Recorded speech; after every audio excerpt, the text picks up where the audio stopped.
What if the child you wished for with all your heart wasn't born a boy or a girl, but a serpent? This isn't just a tale, it's a chilling American folk legend about a mother's love, a father's burden, and a curse that was waiting to be broken. Long ago, in a quiet countryside town of old America, there lived a humble farmer named Thomas and his devoted wife, Mary. Their home was simple, just a wooden porch, a little vegetable garden, and wide fields stretching out beneath the open sky. They had everything a family could ask for, everything except a child. Day after day, Mary's heart ached as she watched other mothers cradle their babies, sing soft lullabies at dusk, and guide tiny hands on the way to church each Sunday. At night, as candlelight flickered, she prayed in a trembling whisper, "Lord, grant me a child, even one child, to fill this empty home with laughter." And Thomas, though quiet by nature, would often sit on that porch beneath the stars, whispering his own prayer, "God, bless us with a son or daughter. Mary's tears are too heavy for me to bear." But years slipped away, and their arms remained empty. The townsfolk pitied them. Some even mocked Mary behind her back. Then, one miraculous spring morning, Mary felt new life stir within her. At last, she was with child.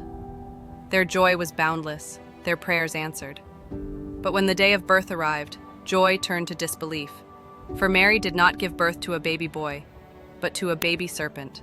The news spread like wildfire.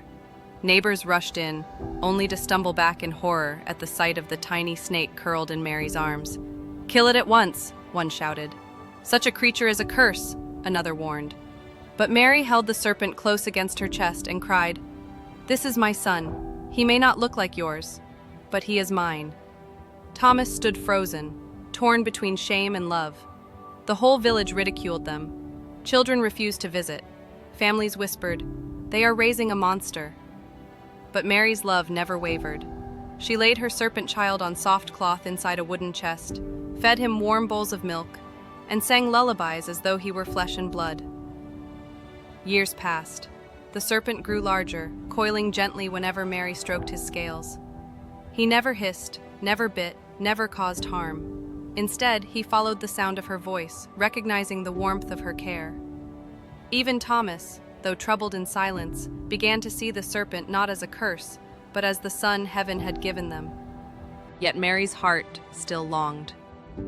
Each summer, weddings filled the town with music and laughter, barns strung with lanterns, families dancing late into the night.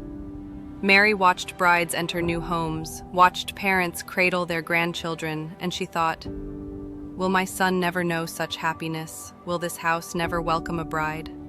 One evening, as Thomas returned home, he found Mary sobbing by the fire. "What troubles you, Mary?" he asked gently. Through tears, she replied, "Every mother in this town sees her son marry, brings home a daughter-in-law, cradles grandchildren. And me, I have raised our boy with love, yet you never speak of his future. Will he remain alone forever?" Thomas sighed deeply. "Mary, he is not like other men. Who would give their daughter to a serpent?" But Mary lifted her tear-streaked face with fierce resolve. "I do not care what others say. Our son deserves the chance at a life like any other. This year you must find him a bride." Thomas's heart sank. He knew how impossible this was, but unable to refuse his wife's plea, he agreed. The very next week, Thomas set out.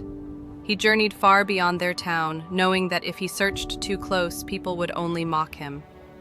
After many days, he reached a bustling city where, by fate, he met an old friend, Richard.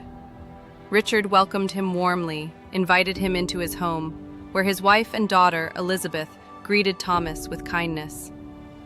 That night, as they shared supper, Richard leaned in with a smile. "Old friend, what brings you so far from your village?" Thomas hesitated, then whispered the truth. "I have come, seeking a bride for my son." Richard laughed heartily. "And why not my Elizabeth? She is gentle, kind, and well-raised." Thomas nearly dropped his cup. "No, Richard, you don't understand. My son is not like others. He was born a serpent." But Richard only chuckled, waving it away. "I've known you and Mary for years. If you call him your son, that is enough for me. Elizabeth shall marry him." When Thomas returned with Elizabeth, Mary's joy overflowed. At last, her son would have a bride. The townsfolk, however, whispered cruelly, "The poor girl doesn't know what she's marrying into. If she did, she would run." But Elizabeth did not run. When women of the town pulled her aside to warn her, she simply replied, "My father has given his word. I will honor it. What destiny has written for me, I will accept." The wedding day arrived. Music filled the air, lanterns lit the sky, and for the first time, the serpent was honored like a man. Mary wept with joy. "My son has a wife at last." That night, Elizabeth entered her chamber nervously. Her eyes drifted to the wooden chest where her serpent husband lay coiled. She lay down, heart-pounding, unable to sleep. Then, a sound. The serpent shed his skin, and before her stood a handsome young man, tall, radiant, with kind eyes. Elizabeth gasped, turning to flee, but he stopped her gently. "Do not be afraid. I am your husband. By day I live as a serpent. By night I return to my true form." To prove his words, he stepped back into the serpent's skin, then emerged once more as a man. Elizabeth trembled, but her fear melted into awe. She whispered, "I will not leave you. You are mine, no matter what form you take." From that night forward, their bond only grew stronger. But the secret was not yet known to all.